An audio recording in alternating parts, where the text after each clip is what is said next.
ایک مرد ہے، وہ اپنے گھر کا حاکم ہے، گھر کا سردار ہے، گھر کا نگراں ہے، تو اگر اس کے گھر میں دین پر عمل نہیں ہو رہا، اس کے بچے نمازی نہیں بن رہے اور ان میں خرابیاں پیدا ہو رہی ہیں، وہ گناہ کا ارتکاب کر رہے ہیں، تو یہ راعی جو ہے، یہ نگہباں جو ہے، یا ہیڈ آف دی فیملی جس کو کہا جائے، اس سے سوال کیا جائے۔ یہ نہیں ہے کہ ہیڈ آف دی فیملی جو ہے وہ خود تو صف اول میں آ کے نماز پڑھے، 5 وقتوں کی تکبیر اولا اس کی فوت نہ ہو، رمضان کے پورے روزے رکھے، زکات بھی دے، سب کچھ دے، لیکن بچے جو ہیں وہ جا رہے ہوں بے دینی کی طرف اور الحاد کے شکار ہو رہے ہوں، ان میں خراب عادتیں پڑ رہی ہوں، وہ نشے کے عادی ہو رہے ہوں، وہ فحاشی کے خوگر ہو رہے ہوں، تو یہ تنہا اس کا صف اول میں نماز پڑھنا کافی نہیں ہے، بلکہ اس کے ذمہ لازم ہے کہ وہ اپنے بچوں کی تعلیم و تربیت کا، دینی تعلیم و تربیت کا انتظام کرے، اور ان کو برائیوں اگر وہ کر رہے ہیں تو برائیوں سے روکے، ان جس طرح ہو سکے، ہاتھ سے روک سکتا ہے ہاتھ سے روکے، زبان سے سمجھا کر روک سکتا ہے زبان سے سمجھا کر روکے، جو بھی طریقہ ہو تو وہ اس کی ذمہ داری۔ اسی لیے قرآن کریم میں فرمایا یا ایھا الذین آمنوا قوا انفسکم واہلیکم نارا، اے ایمان والو اپنے آپ کو بھی جہنم سے بچاؤ اور اپنے گھر والوں کو بھی جہنم سے بچاؤ۔ یعنی تمہاری ذمہ داری صرف اپنے آپ کو جہنم سے بچانے کی نہیں ہے، بلکہ اپنے گھر والوں کو بھی جہنم سے بچانا تمہاری ذمہ داری۔ اپنی پوری کوشش صرف کر دو کہ میرے گھر کے افراد، میری بیوی، میرے بچے وہ دین کے اوپر کاربند۔ اور یہاں جو اللہ تعالیٰ نے لفظ استعمال کیا وہ یہ ہے کہ اپنے آپ کو بھی بچاؤ، اپنے بچوں کو بھی بچاؤ۔ کاہے سے بچاؤ؟ آگ سے۔ کون سی آگ؟ جہنم کی آگ۔ لیکن یہ لفظ استعمال کر کے اشارہ اس طرف کر دیا کہ بعض اوقات لوگوں کے دل میں خیال ہوتا ہے کہ بھئی ہم نے تو اپنی اولاد کو سمجھایا لیکن نہیں مانتی، ہم نے اس کو پیمائش کی وہ کوشش کی، اس کو تعلیم بھی دینے کی کوشش کی، تربیت بھی کرنے کی کوشش کی، مانتی نہیں، ہم کیا کریں؟ نوح علیہ السلام کا بیٹا بھی تو گمراہ ہو گیا تھا، تو اس واسطے ہم نے تو اپنی طرف سے سمجھانے کی پوری کوشش کر لی۔ قرآن کہتا ہے کہ تم اپنے گھر والوں کو آگ سے بچاؤ۔ کیا مانا کہ فرض کرو ایک جگہ آگ بھڑک رہی ہے اور تمہارا ایک بچہ ہے نادان، وہ اس آگ کی طرف بڑھ رہا ہے، آگ اس کو اچھی نظر آ رہی ہے، خوبصورت نظر آ رہی ہے، اس آگ کی طرف بڑھ رہا ہے، تو کیا صرف زبانی فہمائش پر اکتفا کر لو گے کہ بیٹا نہیں آگ ہے اس میں پاس مت جانا؟ وہ اگر نہ مانے تو آپ چین سے بیٹھے رہو گے کہ ہم نے تو سمجھا دیا بھائی یہ جانے، اس کا کام جانے، اور اس واسطے وہ آگ میں اگر چلا جائے تو آپ یہ کہہ کر بری ہو جائیں کہ میں تو سمجھا دیا تھا اس کو کہ بیٹا یہ آگ ہے، اس میں جل جاؤ گے اندر جانے سے۔ اگر تم صحیح معنی میں باپ ہو تو تمہاری زندگی حرام ہو جائے گی جب تک کہ اس کو گود میں اٹھا کر وہاں سے بچانا لو آگ سے۔ تو محض زبانی فہمائش پر یہ سمجھنا کہ میری ذمہ داری پوری ہو گئی، یہ بڑی دھوکے کی بات۔ جس طرح اپنے چھوٹے بچے کو تم آگ سے بچاتے ہو کہ اپنی ساری توانائیاں خرچ کر دیتے ہو اور تمہیں چین نہیں آتا جب تک یہ بچہ آگ سے نہ ہٹ جائے، اس طرح تمہیں چاہیے کہ اگر تمہارا بیٹا، تمہاری اولاد وہ غلط راستے پر جا رہی ہے تو اس غلط راستے سے اس کو بچانے کے لیے تمہارے دل میں ایک تڑپ ہونی چاہیے، ایک بے چینی پیدا ہونی چاہیے۔ اس تڑپ اور بے چینی کے ساتھ تب تم اس کو جتنا ہو سکو گے خوشامد سے، درآمد سے، سختی سے، نرمی سے، جتنے طریقے ہو سکتے ہیں اس کو صحیح پر وہ اگر تم اختیار کرو گے تب ذمہ داری تمہاری پوری ہوگی۔ لیکن محض یہ کہہ دو، اول تو کہتے ہی نہیں، بھائی جا رہا ہے یہ زمانہ ہی ایسا ہے، کیا کریں بھائی، سارے زمانے کا جو دستور ہے ویسے ہی ہمارا بیٹا بھی کر رہا ہے، ویسے ہمارے بچے بھی کر رہے ہیں، کوئی فکر ہی نہیں، اور اگر بالفرض فکر ہے تو ایک آدھ مرتبہ سمجھا دیا بس فارغ ہو گئے۔ یہ کام قوا انفسکم واہلیکم نارا، اپنے آپ کو بھی جہنم سے بچاؤ، اپنے اہل و عیال کو بھی جہنم۔ اپنے لیے چاہتے ہو کہ تمہارے بیوی بچے تمہارے فرما بردار ہوں تو دوسروں کے لیے بھی یہی چاہو کہ ان کا بھی حال ایسا ہی ہو۔ غرض جو باتیں تمہیں اپنے لیے پسند ہیں وہ دوسروں کے لیے بھی پسند کرو، اور دنیاوی برتاؤ کے لحاظ سے اللہ تبارک و تعالی نے اس میں مسلمان غیر مسلم کا بھی کوئی فرق نہیں رکھا۔ یعنی اگر کوئی مسلمان بھی نہیں ہے فرض کرو اور تمہارا پڑوسی ہے، تو تم اگر یہ چاہتے ہو کہ تمہارا پڑوسی تمہارا خیال رکھے، تمہیں تکلیف نہ پہنچائے، تمہارے لیے وہ ایک سہارا بنے، تو تم بھی اپنے پڑوسی کے لیے ایسے ہی کرو، چاہے وہ غیر مسلم ہی کیوں نہ ہو۔ یعنی اس کو کوئی تکلیف نہ دو، اس کو کوئی پریشانی میں مبتلا نہ کرو، اس کے ساتھ حسن اخلاق سے پیش آؤ۔ یہ تعلیم ہے جو نبی کریم سرور دو عالم صلی اللہ علیہ وسلم نے ہمیں عطا فرمائی کہ احب لاخیک ما تحب لنفسک، دوسرے کے بھائی کے لیے بھی وہی پسند کرو جو اپنے لیے پسند کرتے ہو۔ وکرہ لاخیک ما تکرہ لنفسک، اور جس چیز کو تم اپنے لیے ناپسند سمجھتے ہو، ناپسند تمہارے نزدیک وہ ناپسند ہے، تو پھر دوسرے کے لیے بھی اس کو ناپسند سمجھو۔ اگر تم چاہتے ہو کہ کوئی تمہیں تکلیف نہ پہنچائے تو تم بھی دوسروں کو تکلیف نہ پہنچاؤ۔ اگر تم چاہتے ہو کہ مجھے کوئی نقصان نہ ہو تو دوسروں کے لیے بھی یہ چاہو کہ نقصان نہ ہو۔ تو احب لاخیک ما تحب لنفسک وکرہ لاخیک ما تکرہ لنفسک، یہ ایسا زبردست اصول نبی کریم سرور دو عالم صلی اللہ علیہ وسلم نے ارشاد فرما دیا کہ اس سے ہم اپنے طرز عمل کا جائزہ لے کر دیکھ سکتے ہیں۔ عام طور سے لوگوں نے دو پیمانے بنائے ہوئے ہوتے ہیں، اپنے لیے کچھ اور پیمانہ ہے اور دوسرے کے لیے کچھ اور ہے۔ تو اپنے لیے یہ چاہتے ہیں کہ مجھے ساری راحتیں ملیں، ساری خوشیاں ملیں، اور دوسرے کی فکر نہیں ہوتی کہ دوسرے کو اس عمل سے کیا فائدہ پہنچے گا، کیا نقصان پہنچے گا۔ اپنے لیے کچھ اور معیار ہے، دوسروں کے لیے کچھ اور معیار ہے۔ تو نبی کریم سرور دو عالم صلی اللہ علیہ وسلم نے ارشاد فرمایا کہ یہ ایک مسلمان کا شیوا نہیں ہے۔ ایک مسلمان جو ہے وہ صرف اپنے لیے پیدا نہیں ہوا، للناس، تمام انسانوں کے لیے پیدا ہوا، تمام انسانوں کے فائدے کے لیے پیدا ہوا۔ لہذا ہر ایک کو فائدہ پہنچانے کی کوشش کرو، ہر ایک کی مدد کی کوشش کرو۔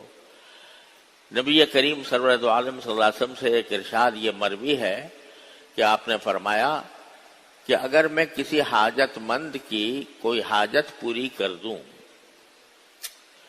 یا کسی ایسے شخص کی جو تکلیف میں مبتلا ہے اس کی تکلیف کا ازالہ کر دوں، تو مجھے اپنی مسجد میں 1 مہینہ اعتکاف کرنے سے زیادہ مجھے پسند ہے۔ یہ بات آپ اندازہ لگائیے کہ اعتکاف کس کا؟ نبی کریم صلی اللہ علیہ وسلم کا، اور کہاں؟ مسجد نبوی میں۔ کتنی بڑی فضیلت کی چیز ہے۔ لیکن فرمایا کہ اگر میں کسی کا دکھ دور کر دوں، کوئی آدمی کسی تکلیف میں ہے، اس تکلیف کا ازالہ کر دوں، تو مجھے 1 مہینے کے اعتکاف سے زیادہ پسند ہے، او کما قال صلی اللہ علیہ وسلم۔ تو اللہ تبارک و تعالیٰ نے ہمیں دین ایسا دیا ہے کہ جو اگر صحیح ہم اس کے آداب کو، اس کے احکام کو، اس کے اخلاق کو اختیار کر لیں، یہ دنیا جو ہے جنت کا نمونہ بن جائے کہ اپنے ساتھ جو معاملہ چاہتے ہو وہی دوسرے کے ساتھ کرو، اور اس کے خیر خواہی رکھو، اس کے ساتھ اچھا برتاؤ کرو۔ تمہارے اخلاق میں نرمی ہونی چاہیے، تمہارے اخلاق میں تواضع ہونی چاہیے، تکبر نہ ہو، تواضع ہو، اور حسد نہ ہو، لوگوں کی خیر خواہی ہو، ایثار ہو، دوسروں کے لیے اپنے نفع کو چھوڑ دینا یہ ہو۔ تو اللہ تبارک و تعالیٰ نے یہ سارے حقوق ہیں جن کا نام شریعت ہے۔ ہم نے صرف نماز روزے کا نام رکھ لیا ہے شریعت، کہ بس نماز پڑھ لی، روزہ رکھ لیا، عمرے کر لیے، تلاوت کر لی، تو بس اسی کو دین سمجھتے ہیں۔ بے شک یہ بہت اعلیٰ عبادتیں ہیں، اللہ تعالی ہم سب کو ان کی توفیق عطا فرمائے، اور جن کو حاصل ہے اللہ تعالی کی توفیق ہے اس پر شکر ادا کرنا چاہیے۔ لیکن دین ان میں منحصر نہیں ہے، دین بڑا وسیع نظام حیات ہے جو اللہ تبارک و تعالی نے ہمیں عطا فرمایا، اس میں ایک اہم حصہ یہ ہے کہ دوسروں کے ساتھ تمہارے معاملات بالکل واضح اور صاف اور ستھرے ہونے چاہیے۔ نبی کریم سرور دو عالم صلی اللہ علیہ وسلم نے ارشاد فرمایا اسی دعوت کے بارے میں، انفرادی دعوت، اس کے بارے میں فرمایا کہ کلکم راعٍ وکلکم مسئول عن رعیتہ، تم میں سے ہر ایک راعی ہے، نگہباں ہے، نگہباں ہے، اور تم میں سے ہر ایک سے اس کے رعیت کے بارے میں سوال ہوگا۔ یعنی ایک رعیت ہوتی ہے نا بادشاہ کی، حاکم ہے، اس کی رعیت، سارے عوام جو ہیں اس کی رعیت ہے۔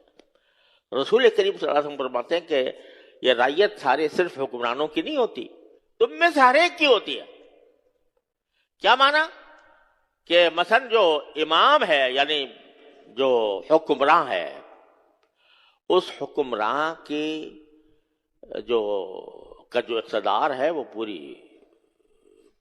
ملک پر ہے، لہذا اس سے پورے ملک کے بارے میں سوال ہوگا۔ اس کا کام ہے کہ اگر کوئی برائی پیدا ہو رہی ہے معاشرے میں تو اس کو قوت سے روکے، قانون کے زور سے روکے، اپنی سیاسی طاقت کے ذریعے روکے، اور اگر نہیں روکتا تو آخرت میں اس سے باز پرس ہوگی کہ تمہارے دور اقتدار میں یہ خرابیاں ہو رہی تھیں، تم نے کیوں نہیں روکا؟ تو الامام راعٍ وہو مسئول عن رعیتہ، اور فرمایا کہ والرجل راعٍ فی بیتہ، ایک مرد ہے وہ اپنے گھر کا حاکم ہے، گھر کا سردار ہے، گھر کا نگراں ہے، تو اگر اس کے گھر میں دین پر عمل نہیں ہو رہا، اس کے بچے نمازی نہیں بن رہے اور ان میں خرابیاں پیدا ہو رہی ہیں، وہ گناہ کا ارتکاب کر رہے ہیں، تو یہ راعی جو ہے، یہ نگہباں جو ہے، یعنی ہیڈ آف دی فیملی جس کو کہا جاتا ہے، اس سے سوال کیا جائے۔ یہ نہیں ہے کہ وہ ہیڈ آف دی فیملی جو ہے وہ خود تو صف اول میں آ کے نماز پڑھے، 5 وقتوں کی تکبیر اولا اس کی فوت نہ ہو، رمضان کے پورے روزے رکھے، زکوٰۃ بھی دے، سب کچھ دے، لیکن بچے جو ہیں وہ جا رہے ہوں بے دینی کی طرف اور الحاد کے شکار ہو رہے ہوں، ان میں خراب عادتیں پڑ رہی ہوں، وہ نشے کے عادی ہو رہے ہوں، وہ فحاشی کے خوگر ہو رہے ہوں، تو یہ تنہا اس کا صف اول میں نماز پڑھنا کافی نہیں ہے، بلکہ اس کے ذمہ لازم ہے کہ وہ اپنے بچوں کی تعلیم و تربیت کا، دینی تعلیم و تربیت کا انتظام کرے، اور ان کو برائیوں اگر وہ کر رہے ہیں تو برائیوں سے روکے، ان کو جس طرح ہو سکے، ہاتھ سے روک سکتا ہے ہاتھ سے روکے، زبان سے سمجھا کر روک سکتا ہے زبان سے سمجھا کر روکے، جو بھی طریقہ ہو، تو وہ اس کی ذمہ داری ہے۔ اسی لیے قرآن کریم میں فرمایا یا ایھا الذین آمنوا قوا انفسکم واہلیکم نارا، اے ایمان والو اپنے آپ کو بھی جہنم سے بچاؤ اور اپنے گھر والوں کو بھی جہنم سے بچاؤ۔ یعنی تمہاری ذمہ داری صرف اپنے آپ کو جہنم سے بچانے کی نہیں ہے، بلکہ اپنے گھر والوں کو بھی جہنم سے بچانا تمہاری ذمہ داری۔ اپنی پوری کوشش صرف کر دو کہ میرے گھر کے افراد، میری بیوی، میرے بچے، وہ دین کے اوپر کاربند ہو۔ اور یہاں جو اللہ تعالیٰ نے لفظ استعمال کیا وہ یہ ہے کہ اپنے آپ کو بھی بچاؤ، اپنے بچوں کو بھی بچاؤ۔ کاہے سے بچاؤ؟ آگ سے۔ کون سی آگ؟ جہنم کی آگ۔ لیکن یہ لفظ استعمال کر کے اشارہ اس طرف کر دیا کہ بعض اوقات لوگوں کے دل میں خیال ہوتا ہے کہ بھئی ہم نے تو اپنی اولاد کو سمجھایا بہت، لیکن نہیں مانتی،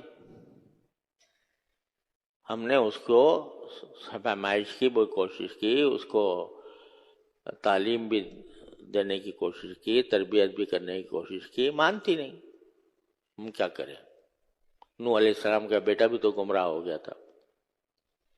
تو اس واسطے ہم نے تو اپنی طرف سے سمجھانے کی پوری کوشش کر لی. قرآن کہتا ہے کہ تم اپنے گھر والوں کو آگ سے بچاؤ.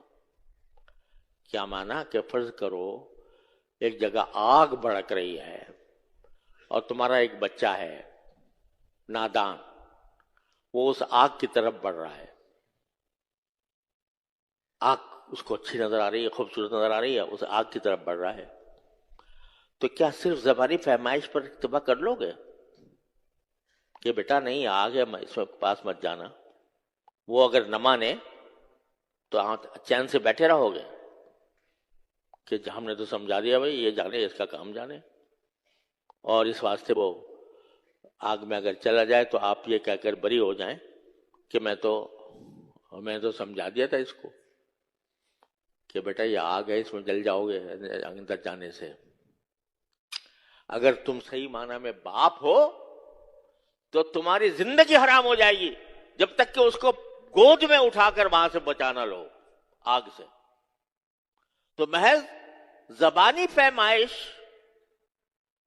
پر یہ سمجھنا کہ میری ذمہ داری پوری ہو گئی، یہ بڑی دھوکے کی بات ہے.